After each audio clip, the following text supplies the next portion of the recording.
Perlakukan dunia seperti bayangan. Karena nasihat pun kalau disampaikan dengan cara komunikasi yang tidak baik, jadi keterimanya akan beda. Kamu ini akan nggak bisa mengerti.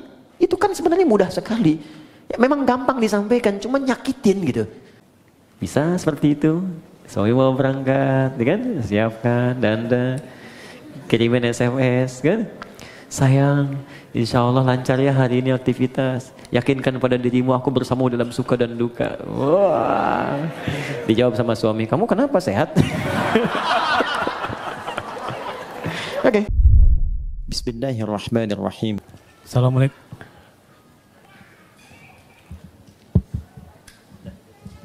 Assalamualaikum Ustaz. Nama saya Iksan Ustaz. Di kajian bulan lalu kan duduk di antara dua sujud ada dua cara Ustaz. Iftiros sama yang tafaruk.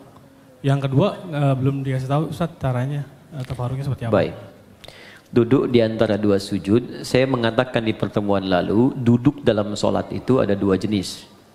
Ya, duduk dalam sholat ada dua jenis. Satu disebut iftirash, kedua disebut tawarruk. Iftirash membentangkan bagian kaki kirinya untuk kemudian diduduki itu dan melipat bagian kanannya. Karena itu disebut iftirash dari kata firash, sesuatu yang terbentang.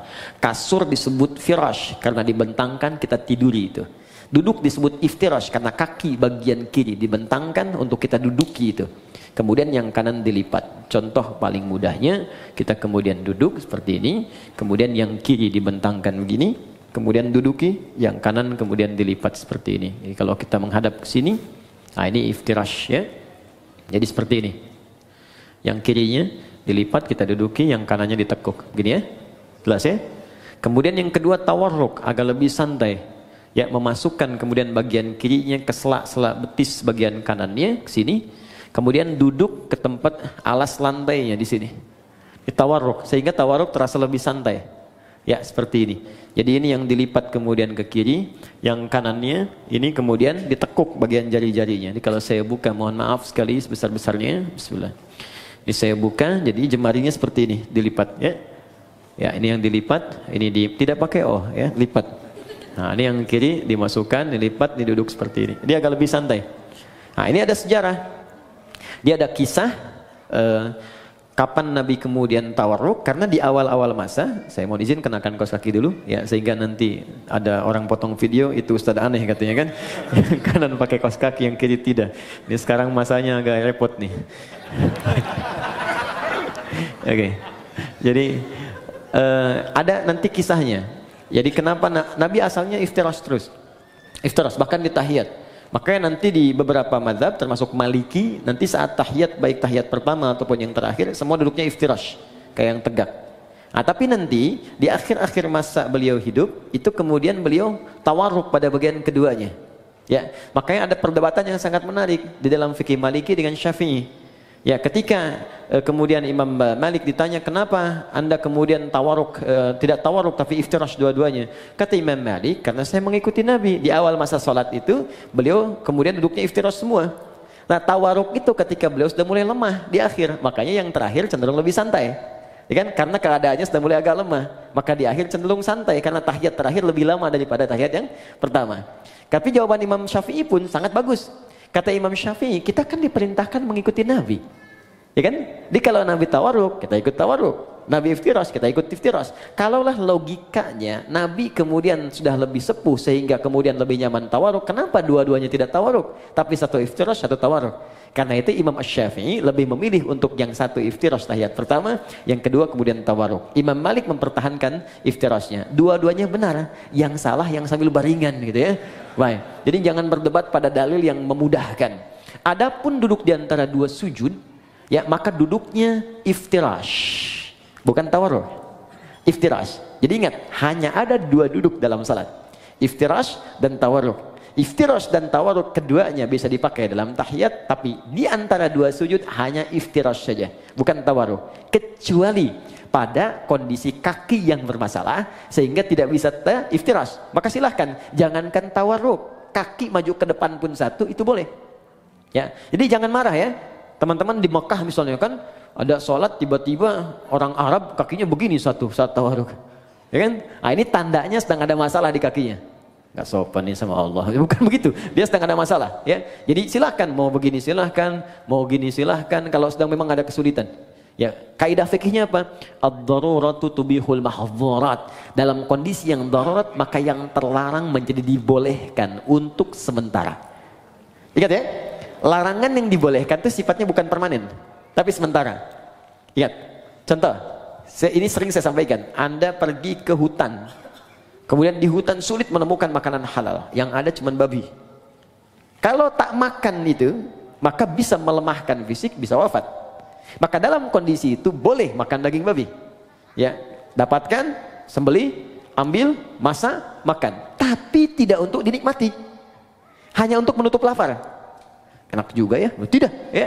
Jadi hilangkan lapar sambil mencari yang halal. Begitu yang halal ditemukan maka ini haram kembali mutlak. Jelas ya? Oke, ada yang lain? Bismillah. Baik, bismillahirrahmanirrahim. Ya, ini ada yang sepertinya mengirimkan secari kertas. Kalau lihat dari tulisannya karena jelek nih pasti laki-laki nih, ya. Assalamualaikum warahmatullahi wabarakatuh. Waalaikumsalam warahmatullahi. Bagaimana hukumnya ketika suami saat bermasalah dengan istri sudah talak 1 langsung talak 3, lalu suami dan istri menyesal dan ingin rujuk? Baik. Talak 1 langsung talak 3. Iya. Ada lagi yang saking marahnya nggak talak 1 lagi, saya talak 3 sekalian gitu kan? Baik. Nah, jadi teman-teman, saya mau katakan begini, kita harus belajar dulu fikih munakahat, fikih rumah tangga.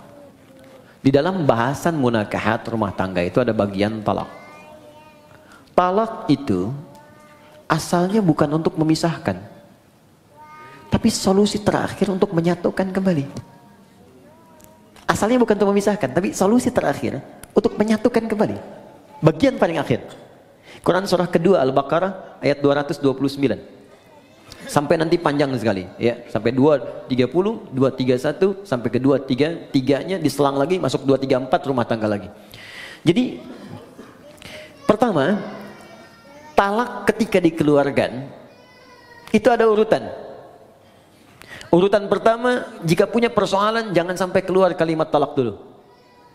Kembali dulu ke Quran surah keempat An-Nisa ayat 34 sampai 35. Fokus. Ar-rijalu qawwamuna 'alan nisa, paling kiri sebelah atas. Ar-rijalu qawwamuna 'alan nisa bima faddalallahu ba'dahum 'ala ba'din wa bima anfaqu min amwalihim fas-salihatu qanitatun hafizatun lil ghaibi bima hafizallah wallati takhafuna nushuzahunna. Perhatikan. Laki-laki pemimpin di rumah tangganya bagi istrinya. Hati-hati karena Allah berikan bekal kepadanya untuk memimpin. Di antaranya bekal mencari nafkah, bekal melindungi, bekal menyayangi, ada di situ. Jangan tertukar. Sedangkan istri yang salihah, kata Allah cirinya 2, yang paling pokok. 1, menaati Allah dengan menaati suaminya ketika dia meminta pada yang baik. 2, menjaga nama baik keluarga, terlebih suami, khususnya ketika tidak sedang bersamanya. Maka jika terjadi hal, awas hati-hati, yang bisa berpotensi memecah belah kehidupan rumah tangga, menyebabkan perselisihan, maka saya berikan urutan-urutan kepada Allah. 1, fa'idhuhunna, komunikasikan dengan baik. Di situ diartikan nasihati. Sebetulnya wa'adha itu bukan sekedar memberikan nasihat, tapi cara komunikasi yang baik. Karena nasihat pun kalau disampaikan dengan cara komunikasi yang tidak baik, jadi keterimanya akan beda. Kamu ini akan nggak bisa mengerti. Itu kan sebenarnya mudah sekali. Ya, memang gampang disampaikan, cuma nyakitin gitu. Ya, jadi kalaupun Anda ingin memberikan nasihat kata Allah, saling menasihati, maka lakukan dengan komunikasi yang baik, yang bagus di situ. Ya, kalau nggak ketemu, wahjuruhunna fil madaji'. Coba saling merenung dulu. Pisahkan dulu tempat tidurnya. Merenungkan dulu. Kenapa saya menikah dulu? Apa visi yang dibawa saat akan menikah dulu? Apa harapan-harapan yang dibangun? Kenapa Allah saya pertemukan dengan si fulan? Kenapa dengan si fulan? Renungkan sampai di situ. Belum ketemu juga, maka cari orang ketiga yang bisa menjembatani. Terutama keluarga. Makanya saya sering katakan pada yang belum menikah, kalau cari wali, cari orang yang paling dekat hubungannya, yang paling mengerti kita. Makanya kenapa harus ayah? Karena nanti dari 3 tanggung jawab ayah, itu 2 diberikan pada suami yang telah akad selesai, yang 1 tetap jadi tanggung jawab orang tua, khususnya ayah. Yang 2 itu apa? 1 pemberian nafkah, Begitu saya terima nikahnya, ya si Fulana binti Fulan sekian dibawa air tunai, itu kewajiban memberi nafkah pindah kepada suaminya. Kedua, pemberian kasih sayang dan perhatian, perawatan. Ya, perawatan yang merawat, kemudian menyayangi. Makanya nanti ada ayat-ayat, jangan sakiti pasanganmu, bapaknya tak pernah melukainya, ibunya tak pernah membentaknya, ayahnya tak pernah memukulnya. Masa kamu yang dipercaya bukan pada laki-laki lain kemudian harus menyakitinya? Turun Quran surah keempat ayat 19. Bahkan kalimat iman dilekatkan di situ. Kalau kamu ada persoalan jangan cepat marah, kata Allah. Boleh jadi di balik masalah itu saya kirimkan hikmah yang besar supaya kamu belajar lebih baik. Kemudian yang ketiga, untuk memberikan perhatian. Perhatian. Nah ini yang ketiga, orang tua masih punya. Makanya nanti ketika ada persoalan di rumah tangga, itu yang jadi wali terlibat memperhatikan. Dan boleh jadikan untuk konsultasi, tanya. Aku ada persoalan, begini masalahnya, boleh tanya. Ya, karena itu bahasa Qur'annya, perhatikan. Fa in khiftum shiqaqa bainihima fab'athu hakaman min ahli wa hakaman min ahliya. Jika Anda khawatir rumah tangga sulit dipertahankan, kemudian berat persoalannya, nggak bisa diselesaikan sendiri, maka cari orang bijak di antara keluarga untuk menengahi. Bicara. Ngobrol. Kalau nggak ketemu juga, maka jalan yang paling tinggi terakhirnya adalah talak itu keluar. Ya. Tapi talak yang paling menarik, wal mutallaqatu yatarabbasna bi anfusihinna thalathata quru. Kata Allah, perempuan-perempuan yang ditalak itu juga laki-laki yang menalaknya, setelah talak dikeluarkan itu hendaklah dia menunggu 3 kali masa suci. Ketika saat suci dia ditalak, tunggu 3 kali. Tunggu itu bukan nunggu pisah. Banyak orang salah paham di sini. Bukan nungguin pisah. Kapan 3 kali suci datang? Kapan datang? Bukan. Tapi itu bagian terakhir, ini di 3 kali ini masih ada nggak rasa cinta? Ada perhatian, apalagi lihat anak. Ada nggak untuk mengoreksi diri? Jangan-jangan kesalahannya bukan pada pasangan, pada pribadinya. Ada nggak kemampuan untuk melihat itu? Dilihat. Makanya yang pertama ini disebut raj'i. Raj'i itu ruju'. Ruju' itu kembali. Ditalak ini dijadikan solusi oleh Allah untuk mengembalikan. Mungkin dalam 3 kali masa suci ini masih berpikir untuk bisa kembali. Ini jangan diputuskan selesai, bukan begitu. Makanya 3 kali nih, 1 kali suci tunggu, 2 kali suci merenung lagi. Mungkin mau tapi ada syarat. Istri menuliskan syaratnya kepada suami. Kalau mau kembali begini. Suami juga begini. Dudukan, ngobrol dengan keluarga. Kalau ketemu, kadang-kadang di pertengahan ada yang sudah kangen lagi, ada yang ingat lagi. Tiba-tiba malamnya sama-sama lagi. Padahal belum 3 kali suci, sekali suci udah bareng-bareng lagi. Maka itu nggak perlu akad lagi, sudah otomatis nyambung lagi. Jadi sekali, 2 kali. Kalau 3 kali kemudian tidak keluar itu, ya tidak keluar iswahnya, tidak ada nyambungnya, maka jatuhlah talak 1 di situ. Jelas. Kemudian pengen dikoreksi, pengen balik lagi. Ya, kemudian nyatu lagi, akad kembali, menyatu di situ. Kalau tidak diakadkan kembali, maka si perempuan berhak menikah dengan orang lain. Jelas ya? Nah kalau kemudian menyatu lagi, ada masalah lagi, talak yang kedua baru jatuh. Jadi nggak ujuk-ujuk 3. 1 selesai, nyambung lagi. Talak lagi, masuk yang kedua. Itu pun masih ada koreksi, sampai 3 kali lagi. Panjang sekali. Nah kalau kemudian pada yang kedua ini sadar, nyambung lagi. Ternyata ada masalah lagi, sampai yang ketiga puncaknya. 3 kali masalah sudah melewati 6 kali suci. Masa nggak selesai-selesai? Maka Allah kasih pelajaran. Kalau keluar yang ketiga ini, pada yang kedua nih. Pada yang kedua, kalau kamu sampai keluar talak yang ketiga lagi, kamu nggak bisa langsung nyatu kembali kecuali dua-duanya harus menikah dulu dengan yang lain dulu sebelum menyambung kembali, supaya tidak terjadi talak lagi yang ketiga. Tapi kalau memang nggak bisa disatukan dan memang ada hikmah, mungkin sampai di sini rumah tangganya, mungkin sampai di sini kelengkapannya, sudah. Maka di situ kemudian berlaku talak yang ketiga. Jadi nggak ujuk-ujuk kemudian langsung 3, tidak. Ada tahapan di situ. Yang paling menarik begini. Boleh jadi perpisahan itu hanya muqaddimah untuk mengantarkan pada penyatuan kembali. Saya punya guru falak yang sangat terkenal di Indonesia. Namanya Kiai Haji Yujan Esa. Yujan Esa. Alhamdulillah. Esa itu singkatan Endang Syarif. Kiai Haji Yujan, orang Garut ini. Wah ini Masya Allah, lebih cepat dari kalkulator. Jadi kalau udah ditanyakan, udah sekian. Arah kiblat sini. Kita hitung betul. Google kalah lah pokoknya, Kompas telat. Ya, jadi itu seketika. Haji Yujan itu didapatkan karena dikasih orang. Bahasa Arabnya yujad. Wajada yajidu yujad. Dikasih orang, haji yujad. Haji saya dikasih sama Allah lewat orang itu. Maka disebutkan haji yujad. Hajinya dikasih orang. Saya nggak perlu bangga dengan semua itu karena ini pemberian Allah. Esa Endang Syarif. Maka dikenal dengan kayak haji yujad Esa. Baik. Silahkan kalau mau singkat. Nah, kemudian menikah. Sempat pisah. Tahu Anda apa yang terjadi? Sampai kemudian beliau menikah lagi. Istrinya yang pisah ini menikah lagi. Di akhir masa hidupnya, dalam keadaan sepuh, istri yang ini meninggal. Suami yang itu meninggal. Dan menyatu kembali yang tadi. Di masa tuanya. Menyatu kembali. Jadi kita tidak tahu rahasia apa yang Allah tetapkan di kemudian hari.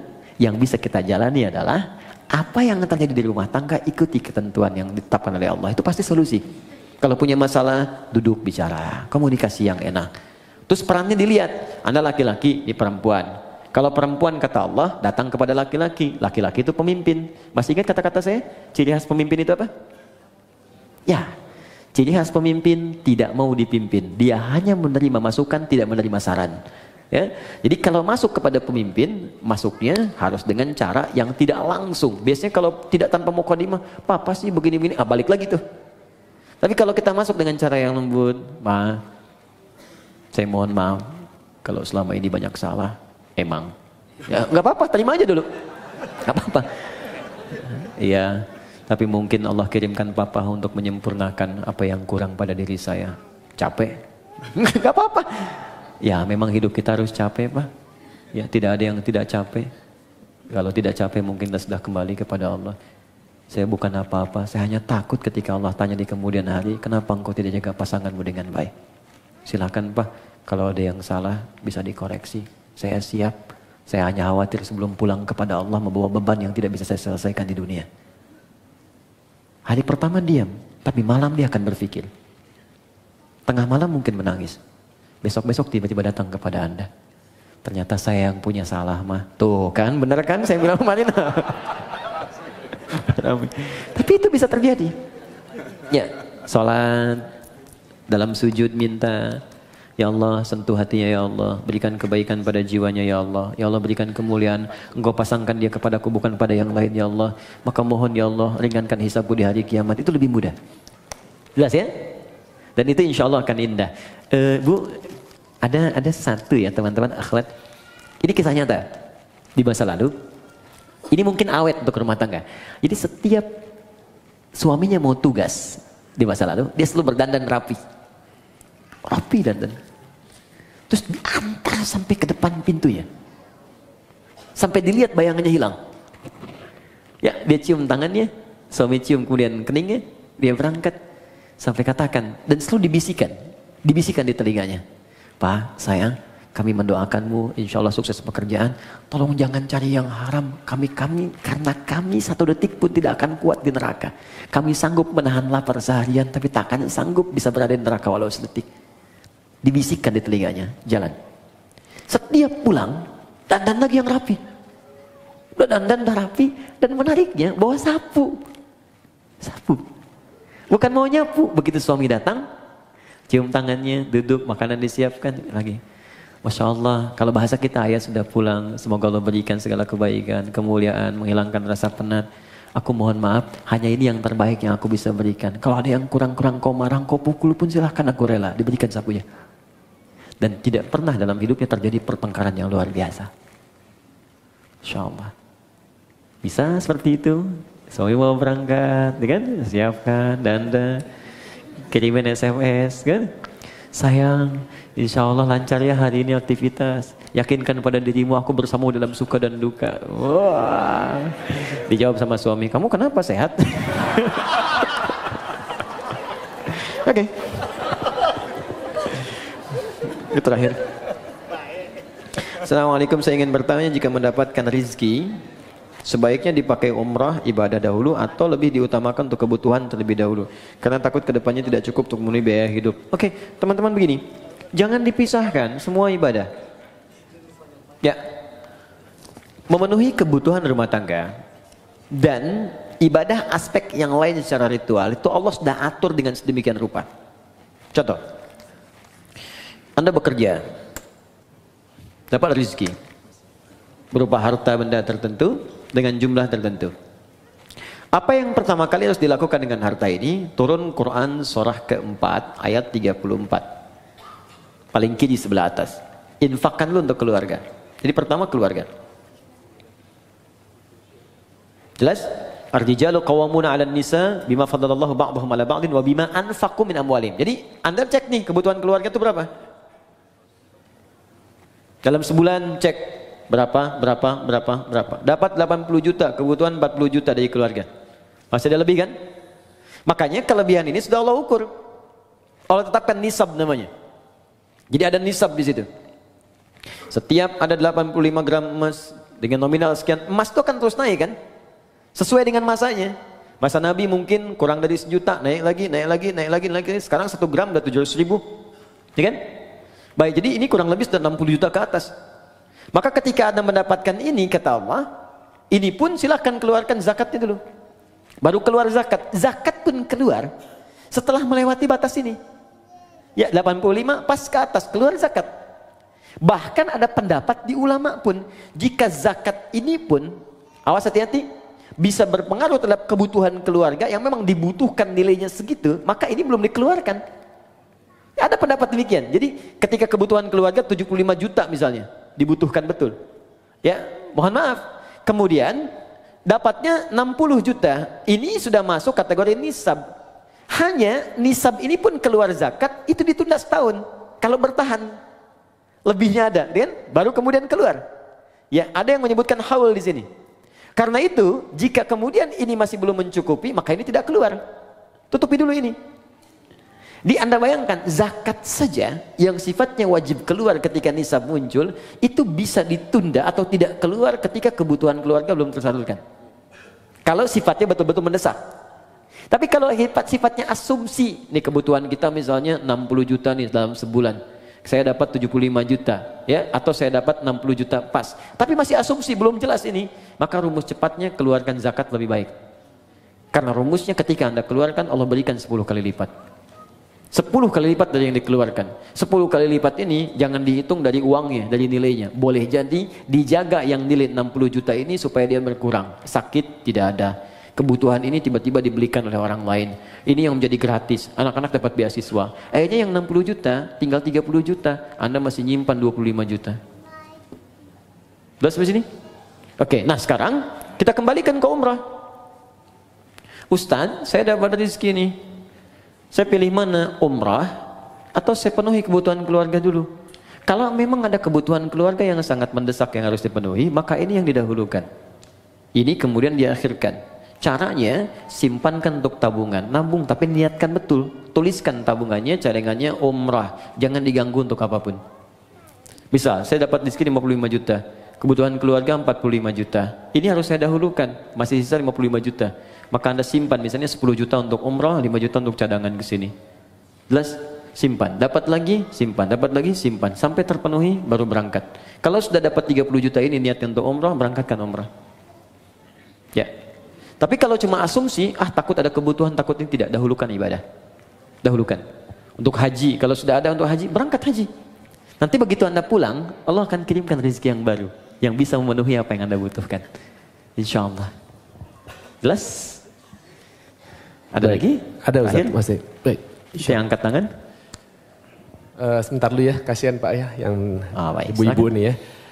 Wah ini menarik nih. Untuk perempuan ya, pakaian yang terbaik untuk sholat di rumah itu seperti apa Ustadz? Quran apakah surah harus ke-7? Baik.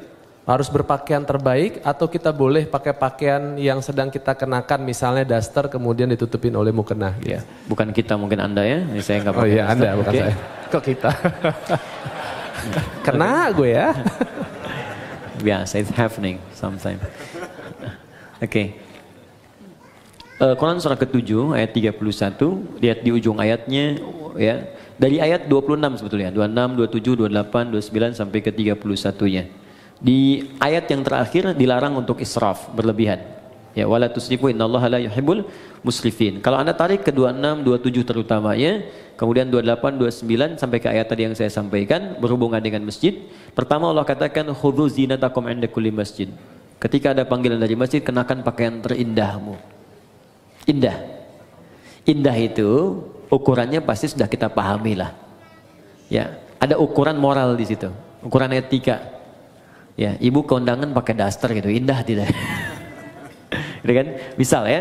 Tapi kalau kita tutup dengan yang lain, tutup ya dan nampak indah, nampak rapi, nah itu nggak apa-apa, nggak jadi masalah. Yang penting ada penutup dengan baik, rapi, tampil baik. Misal tadi tutup mukena kan, tutup mukenanya rapi, mukena baik, nggak ada masalah. Silakan saja. Sama aja Anda dengan pakai daster, tutup lagi misalnya pakai abaya, pakai macam-macam, berangkat kemudian ke kondangan dan seterusnya. Sepanjang yang bagian dalamnya tertutupi dengan baik. Ya, jadi tutup tampilan luarnya yang rapi, yang bagus. Tapi ada yang sangat menarik. Walibasu taqwa dzalika khair. Dan pakaian ketakwaan itu esensi yang paling bagus. Itu yang terbaik. Apa itu takwa? Takwa itu satu, bebas maksiat. Ya, bebas maksiat sehingga diartikan meninggalkan semua yang dilarang. Jangan sampai Anda sholat membawa pakaian haram. Hasil menipu, hasil korupsi, hasil riba. Makanya ada hadis yang sangat panjang di hadis Muslim ketika seorang meminta, memohon kepada Allah dan terdengar oleh Nabi. Ya. Thumma dzakara rajula yutilu safara ash'atha aghdara. Kemudian Nabi mengisahkan seorang lelaki yang menempuh perjalanan panjang. Doa orang yang sedang safar cepat dikabulkan. Yamudu yadayhi ilas sama, mengangkat tangannya ke langit. Fayaqulu, maka dia berkata, Allahumma ya Rabb, ya Rabb. Jadi tiga yang dia kerjakan. Satu safar, kedua mengangkat tangan, yang ketiga memulai dengan al-asma'ul husna. Setiap satu itu cepat mengabulkan doa. Di orang safar 2 kali cepat dikabulkan. Orang mengangkat tangan cepat dikabulkan. Menyebut al-asma'ul husna cepat dikabulkan. Jadi harusnya 6 kali orang ini lebih cepat dikabulkan dari doa orang biasa. Tapi apa kata Nabi? Anna yustajabu lidzalik. Bagaimana doanya bisa dikabulkan? Mustahil. Ada orang yang ketika berdoa, Allah bukan gak mau ngabulkan. Jadi balik lagi mental kayak gini nih. Nih, ini ada gelas kan? Bejana kan? Oke, kalau ini nggak ada sekatnya, saya mau masukkan apa aja bisa. Tapi kalau disekat begini, apa yang mau masuk? Gula nggak masuk, garam nggak masuk, spidol nggak masuk. Balik mental. Bukan Allah nggak ngasih, mental. Apa yang menutupi sehingga mental jawaban dari Allah itu? Pertama kata Nabi, mat'amu haram karena sumber makanannya haram. Mashrabu haram karena minumannya haram. Malbasu haram karena pakaiannya haram. Wa ghudhiya biharamin, dan perangkat hidupnya haram. Anna yustajabu lidzalik, bagaimana itu bisa dijawab doanya? Karena itu pakaian terbaik bukan persoalan masalah jenisnya. Ya, bukan pada modelnya. Tetap dia menutup aurat dengan baik, tapi pada yang pertama esensinya apakah halal atau haramnya. Jadi indah itu bisa relatif. Indah relatif walaupun jelek itu mutlak. Ya. Makanya ukurannya jelas itu kan. Baik, cari, tapi pertama jauhkan dari nilai hal-hal yang mengundang maksiat yang haram. Kedua, takwa itu berarti kedekatan yang sangat dengan Allah. Biasanya kalau teman-teman dekat dengan seseorang dan dapat undangan, bukankah akan mengenakan pakaian yang paling baik? Sekarang Anda ingin dekat dengan Allah, maka ketika ingin dekat dengan Allah, cari yang paling bagus, yang paling baik. Maka semakin tinggi kedekatan itu, semakin ada rasa dalam hati. Pasti Anda akan memilih yang paling bagus. Pasti itu, karena ada rasa dalam jiwa. Terus sudah otomatis. Nah, karena itu tidak dilarang ketika Anda menutupi dengan mukena, tampil menutup aurat, tapi jika Anda mampu mengerjakan nilai takwa tadi, walibasut taqwa dzalika khair. Pakaian takwa dengan 2 model tadi itu yang paling bagus. Kalau Anda bisa kenakan ini, maka Allah akan turunkan jawaban di Quran yang sangat indah sekali di surah At-Talaq. Ya, surah At-Talaq ayat kedua sampai ketiga, di akhir ayat kedua, di awal ayat ketiga. Wa may yattaqillaha yaj'al lahu makhraja wa yarzuqhu min haitsu la yahtasib. Quran surah 65 akhir ayat kedua sampai awal ayat ketiga. Kata Allah, siapa yang mampu meningkatkan takwanya kepada Allah, maka aku akan ringankan persoalan hidupnya. Bukan gak punya masalah. Setiap ada masalah, Allah ringankan. Dia mengalami masalah itu, cuman ringan. Awas ya, ustadz pun bukan gak punya masalah. Banyak. Ini masalah antum semua nih, pertanyaan. Ya, tapi ya kasih ringan gitu. Dan tidak harus jadi ustadz. Dekati Allah, Allah pemilik semua solusi. Dan nanti ketika Anda mengalami persoalan itu, Allah ringankan. Bukan gak dapat masalah, diringankan sehingga ringan tuh. Enak. Oke, sekira itu. Ya. Allah Ta'ala alam. Bissawab. Cukup? Ya, baik. Oke, yang angkat tangan tadi ya. Ini penutup ya. Ya, Assalamualaikum warahmatullahi wabarakatuh. Assalamualaikum. Nama saya Bob Andinata. Saya ingin bertanya tentang khusyuk. Khusyuk, oke. Ini salah satu yang sulit ya. Saya pribadi kerjakan dalam sholat. Ya. Kebetulan saya profesinya dokter bedah. Jadi banyak masalah-masalah pasien yang saya pikirkan dan itu terbawa dalam sholat, ya. Sehingga dalam sholat sulit sekali sampai mungkin lupa rakaat, gitu. Ya. Nah, seandainya begitu mungkin ada kiat-kiat apa yang Ustadz bisa berikan, bagaimana saya bisa khusyuk dalam sholat. Mungkin tadi ceramah Ustadz juga bahwa kita harus memahami bacaan, tapi saya udah mencoba untuk menghafal apa segala, tapi mungkin sulit bagi saya untuk menghafal bacaan-bacaan Al-Quran tersebut. Yang kedua, jika saya lupa ini rakaat, itu bagaimana? Ya, sujud sahwi ya Ustadz ya. Bagaimana tata caranya seandainya kita lupa tentang rakaat tersebut. Dan yang terakhir mengenai pertanyaan yang terakhir tadi mengenai pakaian yang didapat yang haram, ya itu seandainya saya mendapatkan sesuatu yang haram, apa yang harus saya kerjakan? Apakah saya harus buang pakaian tersebut? Apakah saya harus berikan apa gimana? Begitu. Ya. Terima kasih. Waalaikumsalam warahmatullahi wabarakatuh. Baik, pertanyaan dari Dr. Bob tentang persoalan khusyuk dalam sholat. Memang khusyuk itu masalah yang luas, universal. Tidak tersekat ke dalam profesi dokter bedah saja. Tukang kredit ketika sholat bisa ingat kreditnya. Yang mau arisan bisa ingat tuh, ya ini giliran siapa menangnya. Semua. Karena itu di hadis Nabi menyebutkan umum. Ada dua penyebab orang tidak khusyuk. Pertama, faktor setan. Ada setan khusus menggoda orang sholat. Namanya khanzab. Ada yang menyebut khinzib. Setan itu banyak jenisnya. Nanti mungkin bagus juga kalau kita belajar fikih setan. Ya, supaya tahu cara menghindarinya. Ya, kita nanti belajar jenis-jenis setan. Ada setan di rumah tangga. Ya, ada di Quran surah kedua ayat 102. Namanya dasim. Ada setan di pasar. Itu yang kalau ke mall pulang-pulang masih ingat tas belum dibeli. Ada banyak. Ya, ada setan di tempat-tempat musik, ada banyak macam-macam. Ya, nah ini kembali ke setan yang goda orang sholat. Nanti saya sampai ke jawabannya. Jadi Nabi mengatakan dalam salah satu hadisnya, bima ma'na idza kabbara, kalau seorang sudah mulai takbir, kemudian faqala syaitanu, maka setan sudah mulai berbisik di benaknya, udzkur kada, ingat ini, ingat itu. Itu ke semua. Kalau kita belum takbir, itu biasa Pak. Gak akan ingat tentang bedah, tentang pasien, tentang macam-macam. Tapi ketika Anda mulai takbir, Allahu Akbar, mulai ingat. Gunting tadi letaknya di mana? Ini ada yang belum dibedah, ini ada yang muncul semua. Berarti normal. Normal. Karena setannya betul menggoda. Ya. Datang tuh. Baik. Hatta la yash'ural musalli kam raka'atan yusalli. Sampai-sampai ada orang sholat yang tidak ingat berapa rakaat sedang ia kerjakan itu. Berarti benar kan hadis Nabi-nya? Dan kita semua umumnya hampir mengalami itu. Maka apa solusinya? Maka yang pertama sebelum sholat diminta kita untuk berlindung kepada Allah, berniat dengan benar. Innamal a'malu binniyat. Semua amal bergantung pada niatnya. Maka kalau kita khawatir waswas, fasta'iz billah, minta perlindungan kepada Allah dari godaan setan. Boleh ta'awudz. A'udzubillahi minasyaitonir rajim. Ada yang baca An-Nas, ya, qul a'udzu birabbin nas, minta kepada Allah perlindungan. Itu boleh dilakukan. Ini bagian pertama. Dan ulama di sini nggak ada persoalan memohon kepada Allah perlindungan sebelum sholat, karena sholat dibuka dengan takbir secara bacaan, kemudian ditanamkan dengan niat.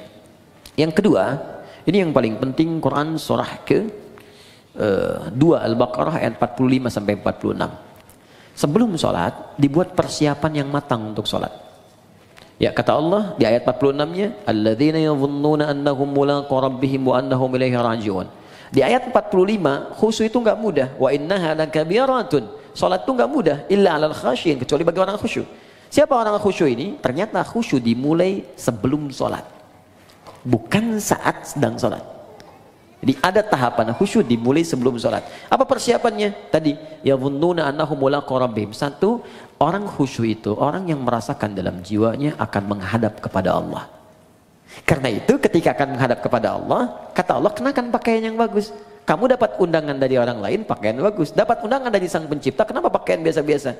Makanya pakaian itu cenderung juga mengondisikan kita untuk bisa nyaman dalam sholat.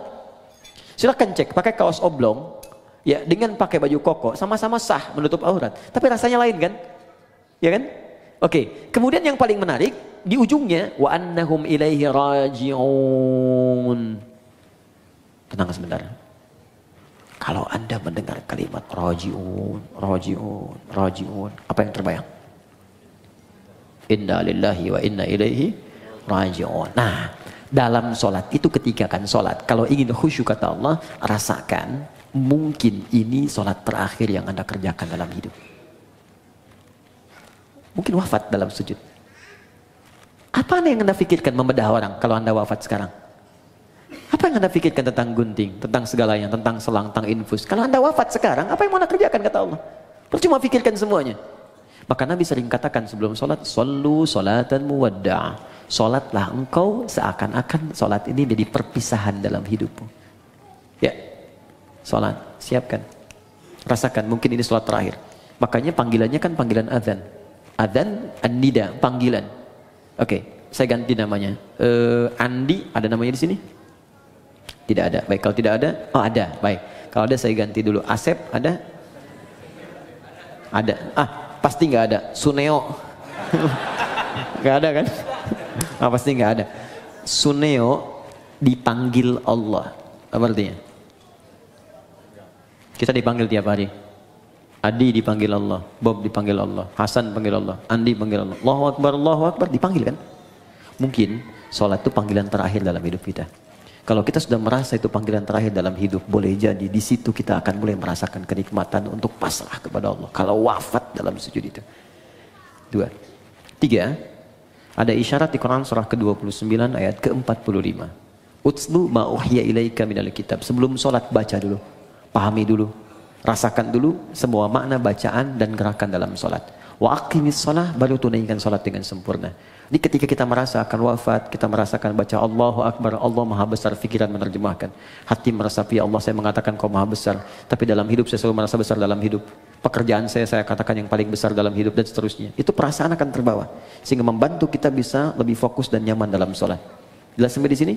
Untuk bagian yang pertama. Karena itu saya sarankan, jangan capek dulu untuk semua dikerjakan. Sepekan ini saya mau belajar takbir dulu, pahami dulu. Sepekan kemudian saya belajar untuk iftitah. Selanjutnya saya belajar Al-Fatihah sampai sempurna kita. Bahkan ada ulama yang mengatakan ingat sholat saja sudah bagian dari khusyuk. Wah ini 5 menit lagi adzan zuhur nih. Sudah ingat tuh, itu bagian dari khusyuk. Oke? Baik. Kemudian yang selanjutnya saya lompat ke bagian terakhir. Yang haram ketika hadir dalam jiwa kita atau kehidupan kita, bagaimana solusinya? Kalau dari pakaian dan sebagainya, ada sebagian yang ekstrem mengatakan buang, ada yang mengatakan bakar. Tapi kalau ada dari manfaat-manfaat bisa digunakan secara sosial, maka jumhur ulama lebih menyarankan arahkan kepada kepentingan sosial. Misal ada harta haram berupa uang misalnya kan didapatkan, kita tahu ini haram. Walaupun misalnya hukum setempat mengatakan boleh, tapi saya katakan ini haram nih secara agama. Maka Anda ingin bebaskan dari itu, maka kemana kan ini? Maka ulama jumhur mengatakan mayoritas berikan untuk kepentingan sosial, bikin jalan, bikin bangunan, bikin macam-macam yang sifatnya tidak konsumtif, ya bukan dimakan. Jadi jangan berikan pada anak yatim, jangan berikan pada fakir miskin, tidak. Untuk yang sosial sifatnya. Jadi kalau yang tadi misalnya mau diberikan pakaian pada dalam kepentingan sosial, jual berikan untuk kepentingan sosial atau dipakai pada hal-hal yang sifatnya secara sosial bisa digunakan, silahkan, tidak ada masalah untuk di situ. Saya kira itu yang bisa saya sampaikan, teman-teman. Tinggal 3 menit ke zuhur, izin menyampaikan beberapa hal. Pertama, saya tidak bosan mengatakan ini, tingkatkan ketakwaan kita kepada Allah. jauhi maksiat, belajar dengan baik, belajar dengan guru-guru yang bisa meningkatkan iman kita, ya ilmu kita. Tidak harus cukupkan kepada saya. Kalau ada yang benar dari saya silahkan terima, amalkan, itu petunjuk dari Allah. Kalau ada yang salah, itu mutlak kesalahan saya. Anda tinggalkan, maafkan saya, dan saya tidak sungkan untuk mengoreksi. Sehingga apa yang Anda dapatkan, kita semua bisa belajar dengan baik. Kemudian yang langsung pamit. Subhanakallahumma wa bihamdika asyhadu an la ilaha illa anta astaghfiruka wa atubu ilaik. Allahumma taqabbal minna innaka antas samiul alim wa tub alaina innaka antat tawwabur rahim. Rabbana atina fid dunya hasanah fil akhirati hasanah wa qina adzabannar wa akhiru da'wana alhamdulillahi rabbil alamin. Assalamualaikum warahmatullahi wabarakatuh.